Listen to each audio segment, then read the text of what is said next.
안녕하세요, 박미수 원장입니다. 항상 구독해 주시고 좋아요를 눌러주셔서 진심으로 감사드립니다. 오늘은 유난히 힘들어 하시는 분들 말씀을 좀 드릴까 합니다. 병원에 오시는 분들 중에서 이런 증상으로 오시는 분들이 굉장히 많아요. 여기저기 아픕니다.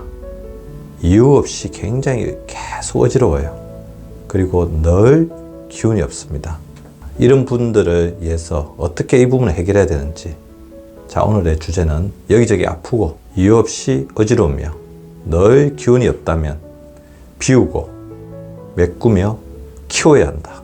자, 과연 무엇을 비우고 무엇을 메꾸며 무엇을 키워야 할까요? 여기저기 아프고 이유 없이 어지러우면서 늘 기운이 없는 분들이 병원에 굉장히 많이 찾습니다.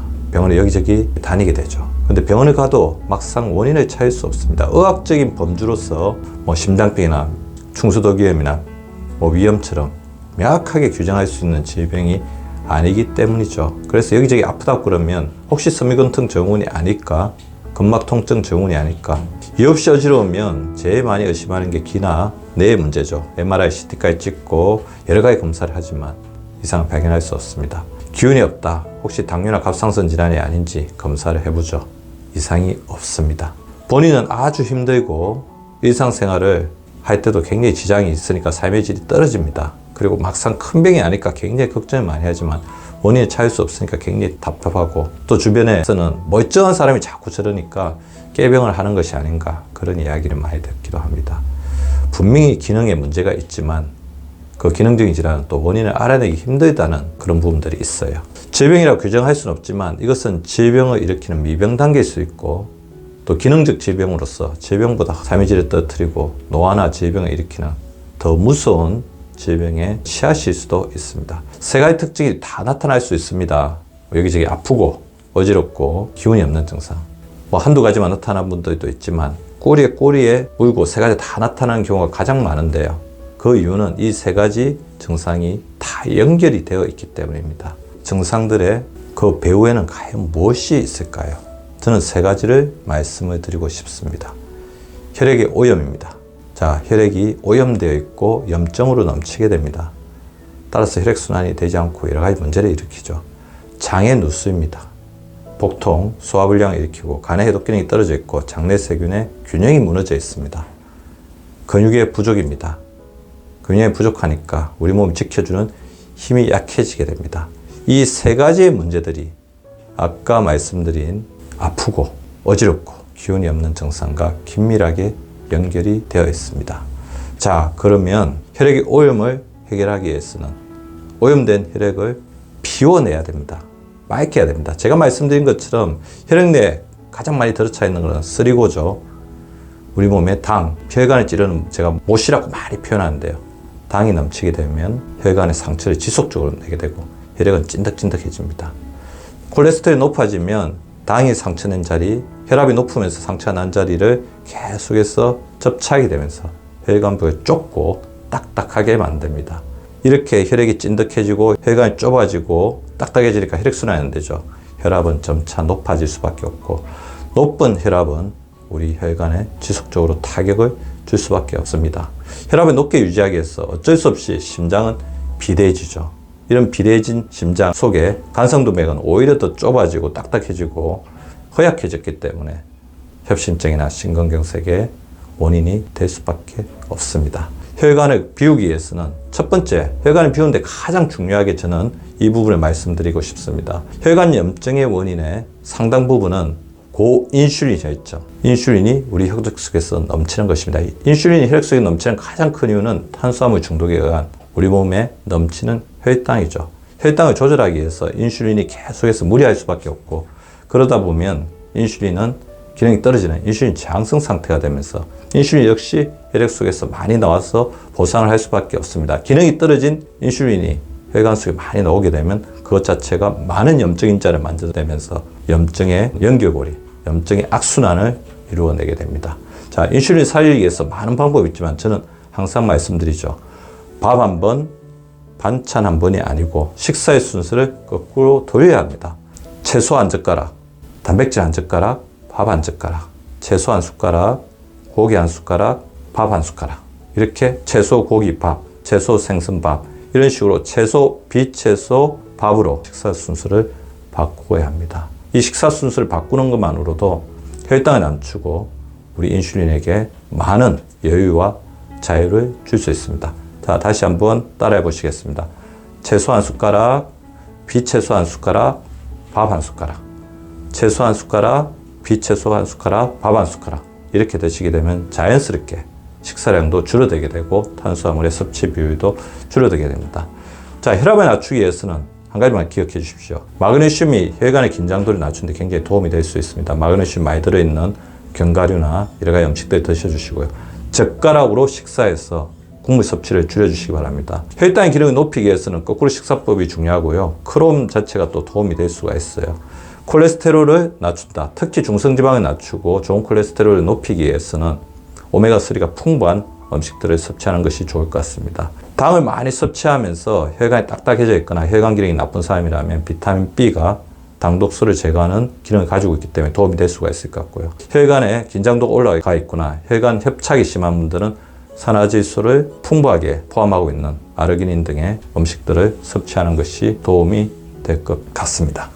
누수된 장을 메꾸어야 됩니다. 장이 누수되면 근육이 자라지 않습니다. 그리고 누수된 장의 점막을 타고 장 안에 있는 여러 가지 염증 물질이 혈관에 타고 퍼지면서 우리의 혈관이 염증으로 뒤덮이게 됩니다. 혈관의 염증이 기하급수적으로 정폭되는 거죠. 더불어 장의 기능이 떨어지게 되면 빈 껍데기 칼로리만 계속해서 흡수하게 되고 진짜 알맹이 영양소를 흡수하지 못하기 때문에 가짜 배고픔에 점점 더 시달리게 됩니다. 살이 찌게 되는 거죠. 어떻게 보면 장은 우리 몸에서 염증과 근육을 조절하는 데서 가장 중요한 신체 기관 중에 하나라고 할 수 있습니다. 장 누수 증후군을 치료해야 합니다. 장의 위협에 빠뜨리는 현대인의 가장 큰 질환 중에 하나가 장 누수 증후군이죠. 장점막의 선택성 동화성이 사라집니다. 잘못된 식습관, 염증을 유발하는 음식들, 여러 가지 독소들이 우리 장으로 많이 들어오게 되면 장의 어떤 선택성 동화성이 망가지고 장이 투과해야 될 것과 투과하지 않아야 될 것을 가리지 못하는 그런 상태에 빠지게 되면서 우리의 몸이 위험하게 되는 거죠. 자, 장 누수 증후군을 치료하기 위해서는 장을 자극하는 음식을 줄여야 되겠죠. 정제 탄수화물을 피합니다. 그리고 소화 기능이 좋아야지 장 누수 증후군이 예방이 됩니다. 소화가 안 되는 음식들이 장으로 계속 내려가게 되면 각종 유해균의 먹이가 되고 유해균의 특세가 이루어지게 됩니다. 소화 기능을 높이기 위해서는 적절한 운동도 굉장히 중요하고요. 많이 걸어야 되죠.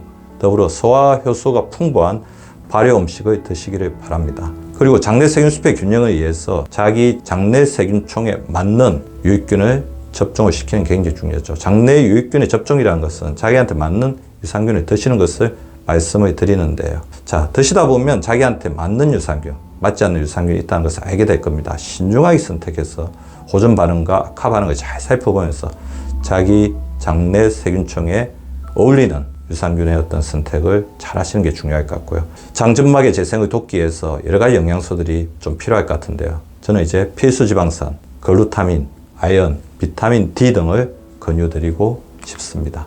그리고 이것과 더불어서 가장 중요한 부분 중에 하나가 바로 부족한 근육을 늘리는 것입니다. 자, 제가 말씀드린 것처럼 이유 없이 여기저기 아프고 어지럽고 기운이 없으신 분들 살펴보면 대체적으로 근육량이 굉장히 부족하거나 이전에 풍부했던 근육량이 급격하게 감소하고 있는 근감소증의 진행 양상을 볼 수가 있습니다. 근육이 부족하면 어지러워집니다. 몸에 염증이 많아지죠. 소화가 안 됩니다. 혈액순환이 안 되고 우리 몸을 지켜주는 항염증 물질인 마이오카인의 어떤 분비 자체가 약해지면서 우리 몸이 염증에 취약한 몸이 됩니다.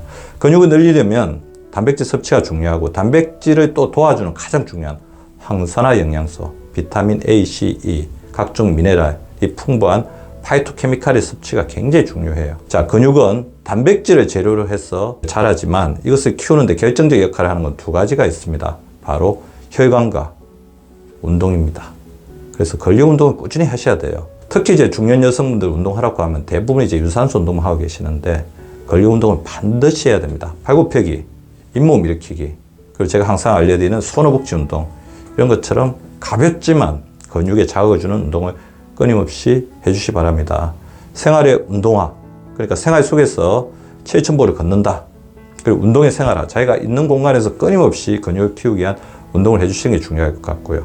그리고 제가 한 가지 더 말씀드리면 운동을 하는 동안은 반드시 적절한 영양 섭취가 중요합니다. 운동의 시간이 길고 운동의 강도가 좀 있을 것 같다고 한다면 운동하기 전에 간단한 간식들, 바나나 뭐 다양한 음식들이 있겠죠. 비스켓 같은 것도 도움이 될 수가 있을 것 같고요. 먹고 운동을 해주십시오. 공복인 상태에서, 공복이 지나치게 오래된 상태에서 운동을 하게 되면 오히려 근육에서 에너지를 꺼내 쓰기 때문에 근육이 자랄 수가 없습니다. 그리고 운동을 하는 동안에는 제가 누누이 말씀드리지만 적절한 수분 섭취, 그 다음에 이온 음료 등을 잘 공급해줘서 우리 피로 물질을 잘 씻어주는 게 중요할 것 같고요. 그러나 운동을 충분히 했다면 저녁에는 단백 섭취를 해주시는 게 중요할 것 같습니다. 단백 섭취 얼마나 해야 된다고 제가 말씀드렸죠. 자기 몸무게에서 K를 뺀 거죠. 하루에 이제 드시는 게 중요한데요. 60kg라고 하면 60g, 70kg라고 하면 70g을 드시는데 동물성 단백질과 식물성 단백질을 골고루 매일 꾸준히 드셔주시기 바랍니다. 저 같은 경우는 소고기, 돼지고기, 닭고기, 오리고기, 그다음 계란 등을 골고루 이제 먹으려고 이제 노력을 하고 있고요. 식물성 단백질 풍부한 여러 가지 식물성 단백질 재료가 되는 두부라든지 견과류 등의 섭취에도 주의를 기울이고 있습니다. 정 이것이 힘들다고 한다면 최근에 많은 어떤 제품들이 나와 있기 때문에 자기가 먹었을 때 소화가 잘 되고 흡수가 잘 된다고 생각이 되는 제품을 이용하는 것도 나쁘지 않은 선택이라고 보입니다. 그리고 근육 키우는데 가장 중요한 것, 혈관을 지켜주는 호르몬 하나를 말씀드린다면 성장 호르몬이죠. 성장 호르몬에 의해서 전 두 가지를 말씀드리고 싶은데요. 스트레스 호르몬이 성장 호르몬의 경쟁자이기 때문에 스트레스 호르몬을 줄여야 됩니다. 대화하고 털어놓으시죠. 고민이 있으면 반드시 대화를 하시고 털어놓으세요. 가까운 사람한테. 스트레스가 반으로 줄어드는 것을 느낄 수가 있습니다. 틈날 때마다 제가 알려드리는 생각 중지 운동. 눈을 감고 그 자리에서 바로 생각 중지 해주시기 바랍니다. 두 번째, 이제 잠이 무엇보다 중요합니다. 적정한 수면 시간을 확보하려고 노력해 주시고요. 낮에는 햇빛을 반드시 쬐서 비타민 D와 멜라토닌을 생성을 시키고 밤에 잠을 잘 때는 빛과 소음을 완벽하게 제거해서 성장 호르몬과 멜라토닌 호르몬이 잘 분비되게 해주십시오. 스마트폰 같은 경우에는 반드시 오프를 하셔가지고 가급적 빛을 완전히 차단할 수 있게끔 여러 가지 작은 소쿠리나 가방 같은 데 넣어서 조금 멀리 두는 것이 중요할 것 같습니다. 오늘 저는 저희 병원에 많이 찾아오고 계시는 여기저기 아프고 이유 없이 어지러우며 늘 기운이 없으신 분들이 이것을 해결하기 위해서는 혈관을 비우고 장을 메꾸며 근육을 키워야 한다는 그런 주제로 말씀을 드렸습니다. 우리 구독자분들, 제가 말씀드린 이 세 원칙을 잘 지켜서 항상 활기 넘치고 건강한 생활을 유지하시기 바랍니다. 오늘도 시청해 주셔서 감사드립니다. 유쾌한 하루, 건강한 하루 보내시기 바랍니다. 구독과 좋아요는 박미수 박사 TV를 지속시키는 생명력입니다. 많이 구독해 주시고 좋아요를 눌러 주시기 바랍니다. 항상 감사드립니다.